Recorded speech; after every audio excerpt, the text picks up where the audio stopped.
माध्यमिक न्यूज़ रे में आप सबका स्वागत है। इस यूट्यूब वीडियो में आज हम माध्यमिक हिंदी प्रश्न पत्र 2020 का शॉर्ट क्वेश्चन जिसके तहत MCQ और एक वाक्य वाला इनका उत्तर देंगे। 1 जून 2021 को हिंदी, आज से लगभग 65 दिन बाद परीक्षा है आपका। तैयारी तो हो ही गया होगा, तो चलिए टेस्ट देते हैं।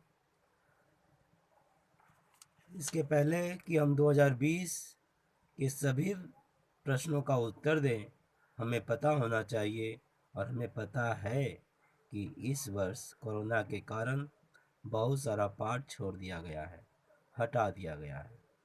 तो जिन पाठों को रखा गया है, अगर मैं भूल से उनसे कोई प्रश्न कर दूं तो आप उसे ना लें, इसलिए मैं आपको दिखा देना चाहता हूँ।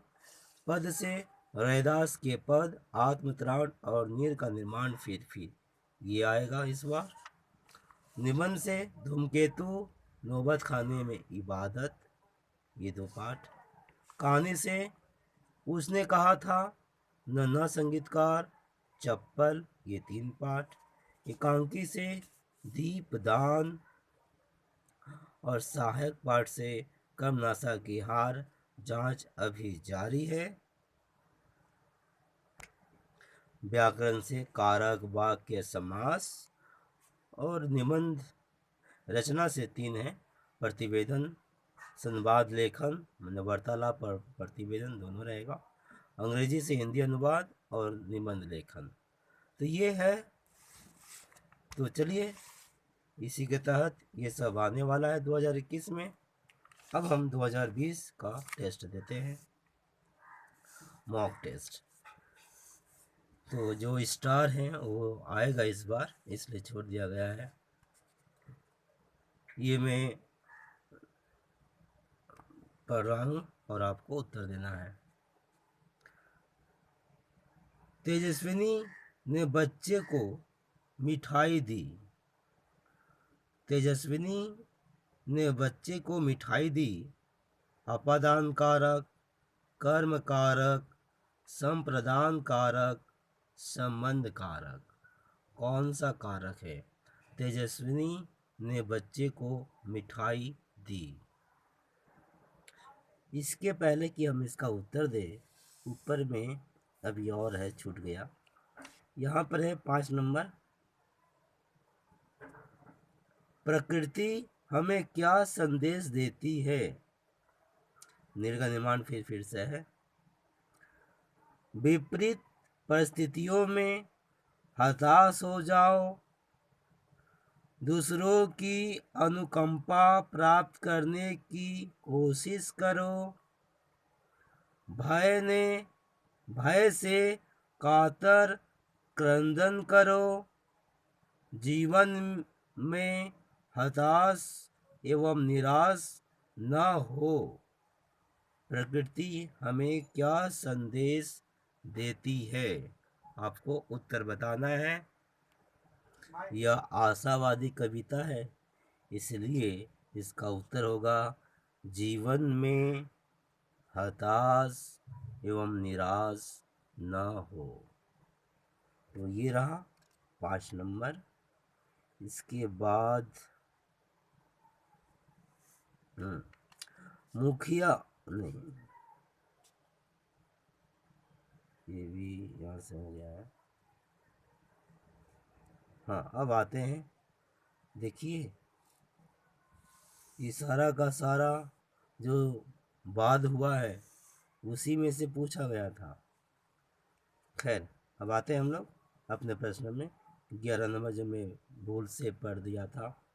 तेजस्विनी ने बच्चे को मिठाई दी, इसमें से कारक चुनना है। कौन सा कारक? तो मित्रों, ये तो पता है हमें कि ने से, ये जो तेजस्विनी ने, ये कर्ता कारक है। बच्चे को, तो बच्चे कर्म कारक है। मिठाई दी, मिठाई अलग हो जा रहा है, तेजस्विनी से मिठाई अलग हो रहा है, तो ये संप्रदान कारक है ना। पर यहाँ तो कुछ कर्म कारक भी दिया हुआ है, बच्चे को कर्म कारक है बच्चा यहाँ पर। तो अब करे तो क्या करे, कौन सा दाग लगा है और क्यों, यहाँ तो अंडरलाइन भी नहीं है। मिठाई दी, अगर मिठाई के नीचे अंडरलाइन कर देते हैं तो होता है आपका अलग हो जाने का बोध, तो जिसको हम बोलते हैं अलग।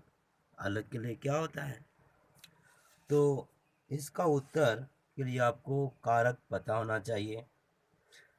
कारक के जो 8 भेद हैं मैं बता रहा हूँ। कर्ता ने कर्म को करण से के साथ के द्वारा संप्रदान के लिए आपादान से अलग संबंध का के की अधिकरण में पर संबोधन है हरे।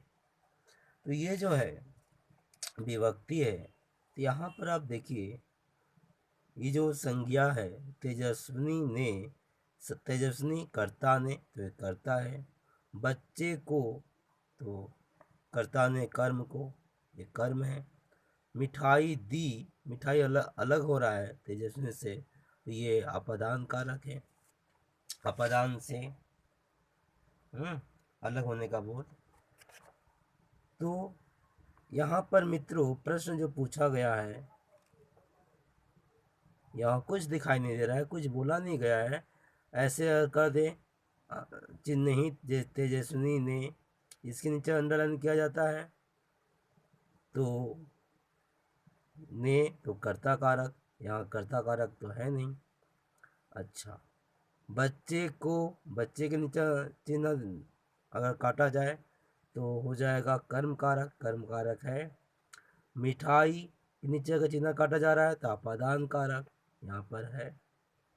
ठीक है, संप्रदान के लिए संबंधन का के की तो है ही नहीं। तो उत्तर आप, मेरे पास प्रश्न पत्र नहीं है, और आप लोग के पास अगर किसी के पास प्रश्न पत्र हो तो देखिएगा और मुझे बताइएगा कमेंट करके कि किसके नीचे अंडरलाइन है, या पर ये प्रश्न पूछा कैसे गया है, क्योंकि ये प्रश्न पूछना ही गलत है तरीका। तो मैं यहाँ पर अपनी तरफ से अंडरलाइन करके उत्तर दे रहा हूँ। चलिए कर्म कारक दे रहा हूँ, बच्चे, बच्चे को, ये हो गया आपका कर्म कारक। ठीक है, क्योंकि संप्रदान तो है ही नहीं, के लिए तो यहाँ पर है ही नहीं। आगे बढ़ते हैं। हाँ, अपदान हो सकता था, अलग मिठाई अपदान कारक है। आते हैं आगे। महादेव शब्द किस समास का उदाहरण है? बहुब्री, अवैभाव, कर्मधारय और तत्पुरुष। तो समास आप एक बार अच्छा तरह से दिमाग में लाएं और उत्तर दें। तो अगर हम बहुब्री समास को जाने तो हमें पता है कि जिस समास में कोई भी पद प्रधान नहीं होता, कोई भी पद प्रधान नहीं होता, तो ये महा और देव जो दो पद हैं, कोई भी पद प्रधान नहीं होता तथा दोनों पद मिलकर किसी तीसरे पद की ओर संकेत करते हैं, तो उसे बहुब्रीहि समास कहते हैं। यहाँ जो दो पद हैं महादेव, तो ये क्या दोनों मिलकर किसी तीसरे पद के इशारा कर रहे हैं। महादेव, महादेव कहने से हम किस को समझते हैं, समझते हैं ना, भगवान शंकर को, बाबा भोलेनाथ। तो अगर हम महादेव शब्द किस समास का उदाहरण है, उत्तर बहुब्रीहि समास देते हैं इस नजरिया से, तो ये उत्तर सही है। ठीक है, और अव्ययीभाव समास क्या है, यहाँ पर दिया गया है, तो अव्ययीभाव समास क्या है, इसका उत्तर। कर्मधारय समास क्या है, तत्पुरुष समास क्या है, ये तो आपको पता होना चाहिए। अगर एक बार दिमाग में आ जा रहा है तो बहुत बात अच्छा है। जिस समास का पहला पद अवयव तथा प्रधान हो उसे अवयवीभाव समास कहते हैं। जानते हैं आप, प्रतिदिन, आजन्म, यथासंभव, निडर, ये जो नी है, प्रतिदिन, ये सब क्या है? अवयवीभाव समास है। वैसा महादेव में तो है नहीं, पहला पद अवयवी तो है नहीं। तो क्या तत्पुरुष समास है? अच्छा, तो कर्मधारय समास। कर्मधारय समास क्या है भाई? जिस समास का उत्तर पद प्रधान होता है तथा उत्तर पद और पूर्व पद में उपमान, उपमेय, विशेषण, विशेष्य का बोध हो उसे कर्मधारय समास कहते हैं। जैसे महाजन, महान है जो जन, दुरात्मा, सुपुत्र, अधपका, आधा है जो पका। तो ये जो हम महाजन को ही लेते हैं, महान है जो जन, महाजन, तो क्या महाजन से किसी तीसरे तरफ इशारा हो रहा है? नहीं ना, पर महादेव से हो रहा है। तो हम क्रमधारय समास, तत्पुरुष समास, अवयवीभाव समास और बहुव्रीहि समास, इसमें से अवयवीभाव समास, तत्पुरुष समास की तो कोई बात ही नहीं है। क्योंकि तत्पुरुष समास जो होता है, होता क्या है कि जिस समास में दूसरा पद प्रधान होता है तथा दोनों पदों के बीच का कारक चिन्ह लुप्त होता है।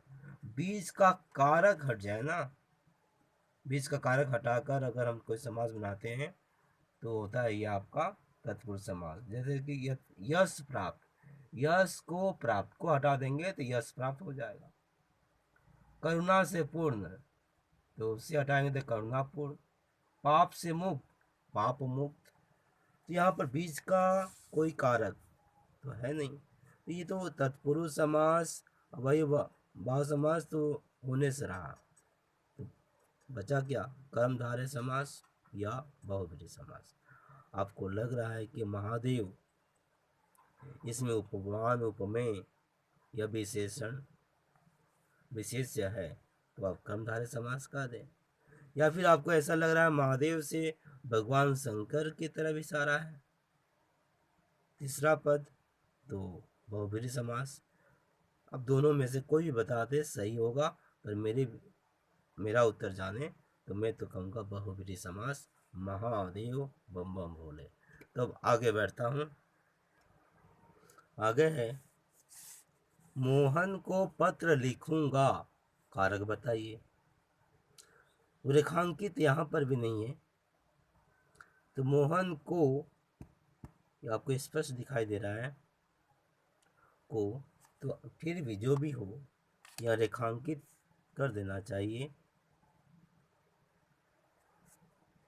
और ना भी हो, होता है कभी कभी नहीं, क्योंकि एक ही दिया हुआ है, तो आराम से आप मोहन को पत्र लिखूंगा, ये को है तो कर्म कारक,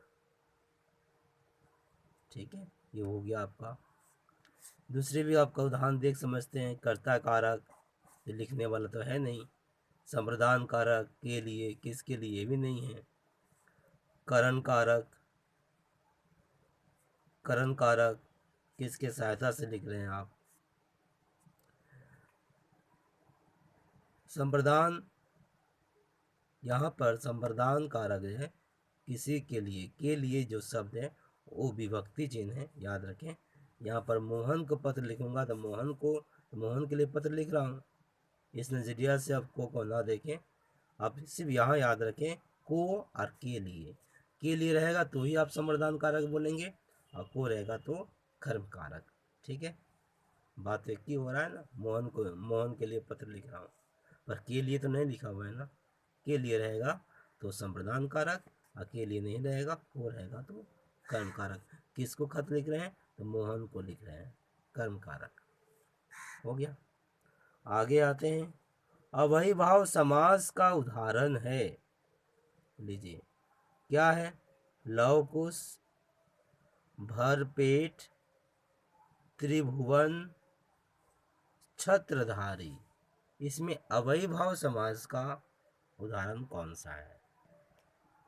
यहाँ तो साफ साफ दिख रहा है, अवयव शब्द, पहला शब्द अवयव हो, भर, तो ये भर पेट जो हुआ अवयवीभाव समास है। आगे है, सीता घर जाती है, वाक्य में सीता है। उद्देश्य वाक्य, विधेय वाक्य, सरल वाक्य और संयुक्त वाक्य। सीता घर जाती है, वाक्य में सीता है। तो यहाँ जो सीता घर जाती है, वाक्य में सीता है। सीता है कहाँ है? सीता है, सीता तो भाई वाक्य होता ही नहीं है। संयुक्त वाक्य, वाक्य का सवाल ही नहीं है, दोनों तो शब्द है। तो आते हैं निषेध वाक्य, ये भी हटा दीजिए। उद्देश्य वाक्य, पर यहाँ पर सब में वाक्य वाक्य करके बोला गया है ना। सीता घर जाती है, वाक्य में सीता है, यहाँ वाक्य नहीं कहना चाहिए था। उद्देश्य, विधेय, सरल वाक्य और संयुक्त वाक्य हम कह सकते हैं, पर वाक्य वाक्य कहना उचित नहीं है। ये वाक्य थोड़े है भैया, ये तो शब्द है। तो सीता सब्जेक्ट है ना, सब्जेक्ट। अब सब्जेक्ट वर्ब ऑब्जेक्ट समझ रहे हैं, कर्ता कारक। तो जो सब्जेक्ट होगा उसको हम बोलेंगे उद्देश्य, बाकी को हम बोलते हैं विधेय। तो सीता हो गया उद्देश्य सब्जेक्ट, और घर जाती है हो जाएगा विधेय। वाक्य में सीता है उद्देश्य। और मुझे नहीं पता कि प्रश्न पत्र में वाक्य वाक्य दिया है कि नहीं, आप लोग के पास अगर होगा तो बताइएगा। मैं वाक्य काट रहा हूँ और ये उद्देश्य होगा इसका उत्तर। आगे बढ़ते हैं। अब ये दोनों तो नहीं आने वाला है, बस पूरा हो गया। अब हम अधिकतम 20 से 25 शब्दों में उत्तर दें वाले प्रश्न को उत्तर देते हैं। तो अब तक आपने जो उत्तर दे दिया है ये सब का, ठीक है। आगे बढ़ते हैं हम लोग। निम्नलिखित प्रश्नों में से किन्हीं 19 प्रश्नों के उत्तर दीजिए। सिलेबस से बाहर है। अब ये हुआ एक बचा। ईश्वर का निवास स्थान कहाँ है? ईश्वर का निवास स्थान कहाँ है? किस पाठ से? रैदास के पद। रैदास के पद, रैदास। ईश्वर का निवास स्थान कहाँ है? सब घट अंतरी, रम से निरंतरी। सब घट में मतलब घट घट में। ईश्वर का निवास स्थान घट घट में है। अब आप तो कहेंगे भाई अधिकतम 20 से 25 शब्द देना, याद रखें उससे कम हो सकता है। हाँ, तो ये ईश्वर का निवास स्थान कहाँ है? कहाँ की जगह बोलेंगे? घट घट में। वाक्य बनाकर बोलेंगे ईश्वर का निवास स्थान घट घट में है, क्योंकि सब घट अंतरी, रमसी, निरंतरी। तो वाक्य अगर आपको पद याद है तो आसानी से सबका उत्तर दे पाएंगे, कोई बिना झिझके, बिना किसी तरह के संदेह का। रैदास के प्रभु के चरण और शीश कहाँ तक है? तो चरण पताला, शीश आसमाना। आप समझ रहे ना। तो रैदास के प्रभु के चरण और शीश कहाँ तक है? तो आप वाक्य देख लें। ऐसा कल्पना करें कि उनका पैर पताल तक और शीश, सिर आसमान तक है। तो उत्तर समझ में आ गया। हमें रैदास के प्रभु के, रैदास के प्रभु, उनके प्रभु, जिनके अपने अपने प्रभु का धारणा होता है हमारे अंदर। हम अपने प्रभु को किस रूप में देखते हैं? कोई मित्र रूप में देखता है, कोई सखा मतलब सखा मित्र की हुआ, और कोई प्रेमी प्रेमिका रूप में, कोई पति रूप में, कोई पत्नी रूप में, तो जैसा जो देखे। ठीक। तो इसीलिए यहाँ कहेगा कि रैदास के प्रभु के चरण और शीश कहाँ तक है?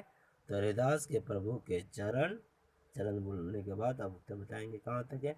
रैदास के प्रभु का चरण पाताल तक, पाताल तक, और शीश आसमान तक है।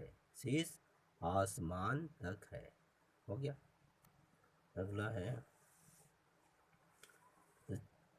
पाताल और शीश आसमान, पाताल और आसमान, जो हमने पद से लिया है, समझा है। अगला है रंगैया की बस्ती में, ये चप्पल पाठ से है। आप जैसा देख रहे हैं ये चप्पल पाठ, काउटूरी वेंकट नारायण राव। प्रश्न है रंगैया की बस्ती में क्या दुर्घटना हो गई थी। बेचारे की मौत भी हो गई थी उसी में। तो रंगैया की बस्ती में क्या दुर्घटना हो गई थी। सोचिए तो क्या हो गई थी। तो रंगैया की बस्ती में क्या दुर्घटना हो गई थी। बस्ती में आग लग गई थी।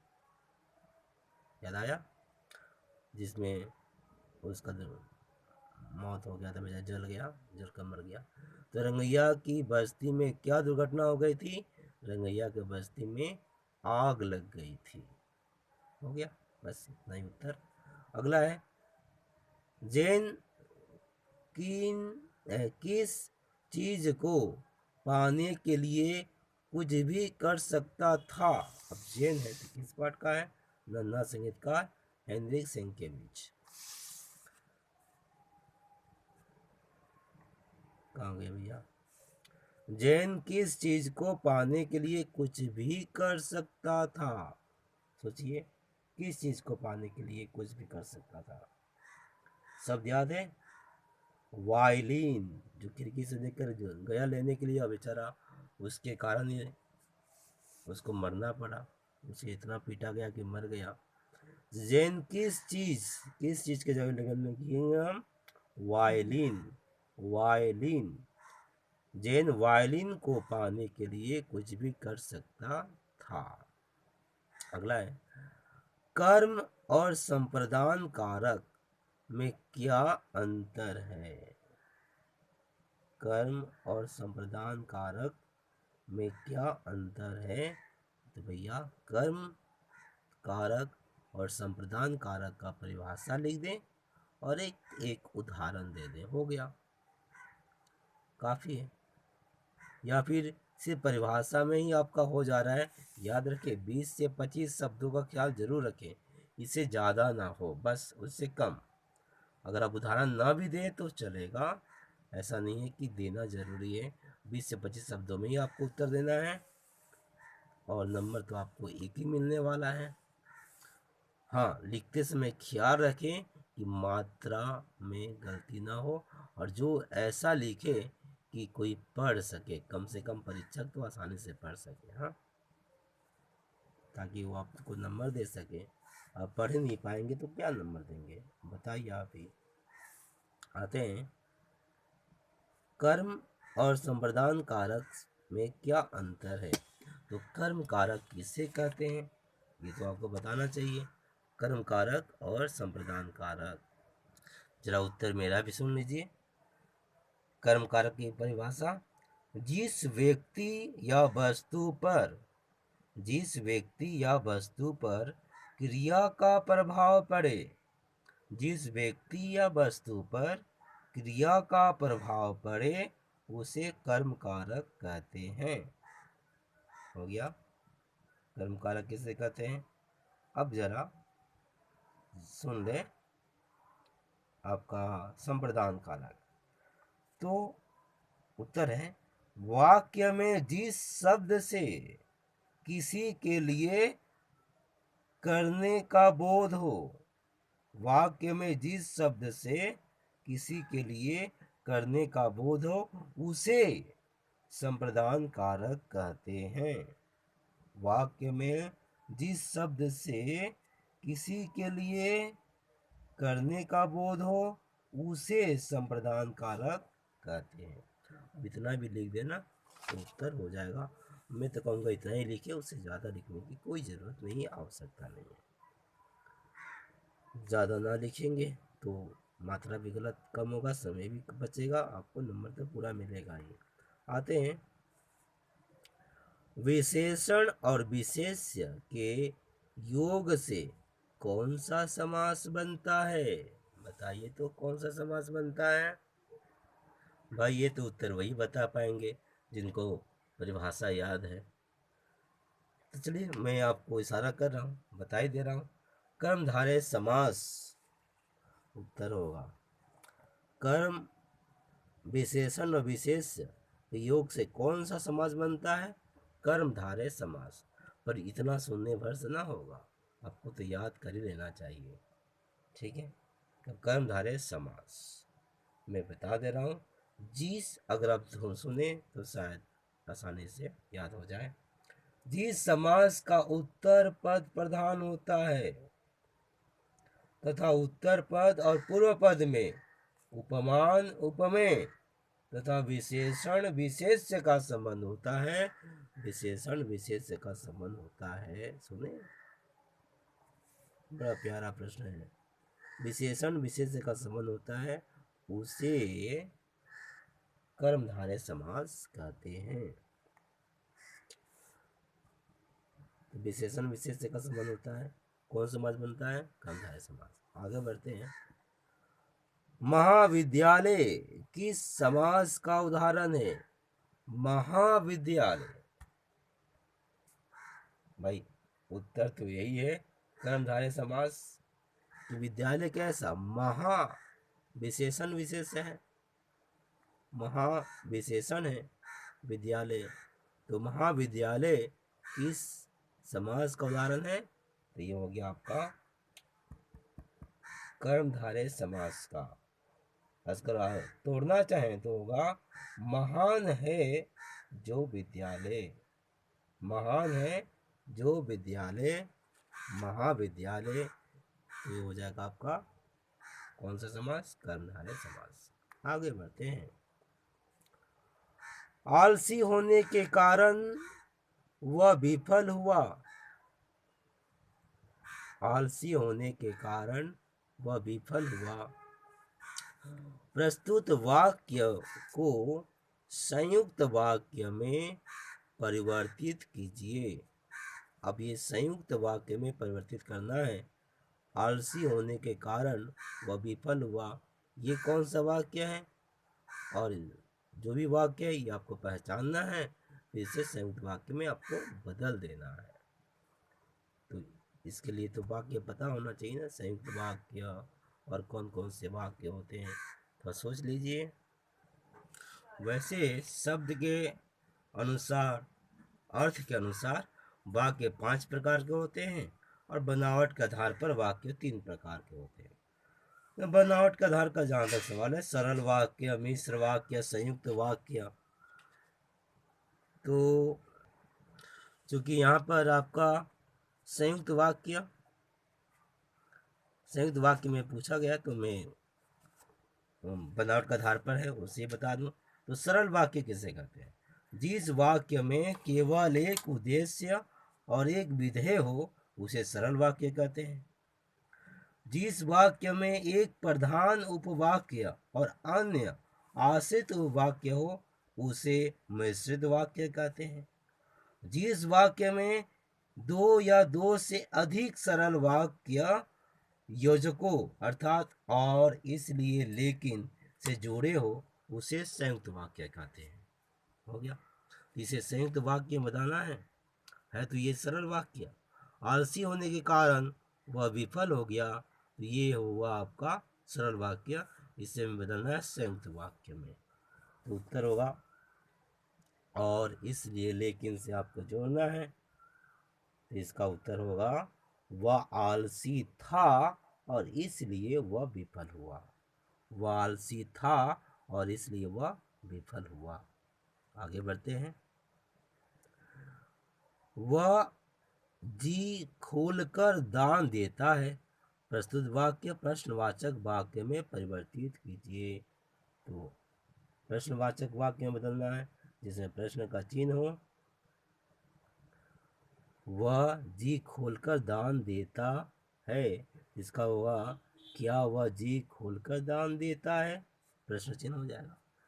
क्या वह जी खोलकर दान देता है, प्रश्न वाक्य बन गया। अगला है क्या वह इतना मूर्ख है। प्रस्तुत वाक्य निषेध वाक्य में परिवर्तित कीजिए। निषेध वाक्य में परिवर्तित करना है। क्या वह इतना मूर्ख है, उत्तर होगा वह इतना मूर्ख नहीं है, वह इतना मूर्ख नहीं है। हो गया। प्रभु से यह चिट्ठी नहीं पढ़ी जाती, वाच्य भेद बताइए। वाच्य, वाच्य तो नहीं आ रहा है। कारक वाक्य समास, ये नहीं करेंगे हम। अगला है आपसे, अगला प्रश्न है, बहुब्रीहि समास किसे कहते हैं? हमने बता दिया बहुब्रीहि समास किसे कहते हैं। अब ये 60 शब्दों में उत्तर देना है, तो हम बड़े प्रश्नों को नहीं करेंगे, वीडियो बहुत लंबा हो जाएगा। फिर भी मैं प्रश्नों को दिखा दे रहा हूँ आपका।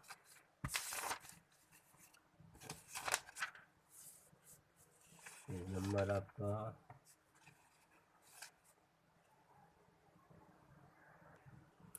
ये रहा 3 बड़े बड़े प्रश्न हैं। बड़े प्रश्नों को हम उसी को करेंगे जो आपका 2000 जानते ही 2020 में आया हुआ प्रश्न 2021 में तो नहीं आता।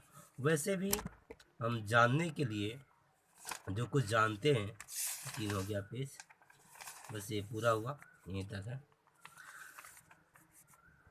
2020 में जो बड़े प्रश्न हैं उनको हम नहीं करें, छोटे प्रश्नों को हमने कर लिया। इसलिए नहीं कि यह आएगा, बल्कि इसलिए कि जो हमने पढ़ा है, जाना है, उसे खुद को तराशने के लिए, खुद को आजमाने के लिए हमने किया, और इसीलिए हम 2019, 18, 17 सब करेंगे। ठीक है, और खुद को परखेंगे। तो चलिए इतना ही, अब आगे मिलते हैं 2020 के बाद 2019 के लिए। तब तक के लिए मुझे इजाज़त दीजिए, बहुत बहुत धन्यवाद। और एक बात, जब 2017, 18, 16 वगैरह करेंगे हम, तो इसलिए नहीं करेंगे ये सब परीक्षा में आएगा, बल्कि खुद को परखने के लिए कि जो हम जानते हैं क्या हम उसके मदद से प्रश्नों का हल कर पा रहे हैं कि नहीं। ठीक है, तो इसके लिए सबसे पहले आपको प्रश्नों को याद करना नहीं, बल्कि समास, कारक, वाक्य, इनका परिभाषा अच्छी तरह से इनके बारे में जान लें। इसके बाद ये प्रतिवेदन, संवाद लेखन, अनुवाद, निबंध लिखना ये सीख लें, और इन पाठों को पढ़ लें अच्छी तरह से। पाठ का नाम, लेखक का नाम पढ़ लें, बस और नहीं। प्रश्नों के पीछे भागेंगे तो बहुत ही गड़बड़ होगा। आप इसे पढ़कर फिर प्रश्नों में जाएं और फिर अपने को जांच करें, परखें। समझ में आ गया? इससे आप अपने मन चाहा मार्क्स हासिल कर सकते हैं। अब लेकिन प्रश्नों में भटकेंगे, इसलिए प्रश्नों को पढ़ेंगे कि परीक्षा में आएगा इस उम्मीद के साथ, तो ऐसा उम्मीद ना करें, ऐसा उम्मीद ना करें। हाँ, कुछ एक क्षेत्र में बड़े प्रश्नों में हो जाता है, पर छोटे प्रश्न ऐसे नहीं होते हैं, है ना। नहीं तो आपको कोई भी प्रश्न पता अलग क्यों होता है? 17 का से मिलाइए 18, 18 से मिलाइए 19, सब अलग अलग है, क्योंकि प्रश्न अलग अलग बनते हैं। तो जो आप पढ़ेंगे उसी से पूछा जाएगा। आप प्रश्नों को पढ़ लें, समय है, और ये सब आपका प्रश्न होना पड़े, दम नहीं करे, सबको पढ़ ले, जान लें। और प्रश्नों को हम इसी तरह 2019, 18, 17 भी करेंगे समय मिलते ही। बस इतना ही, और ना केवल हिंदी में, हम फिजिकल साइंस, लाइफ साइंस सब करने वाले हैं। धन्यवाद। और कोई बात होगा तो बताइएगा, और मैंने कहा जो प्रश्न पत्र में थोड़ा सा 2020 का वो भी बता दीजिएगा। धन्यवाद।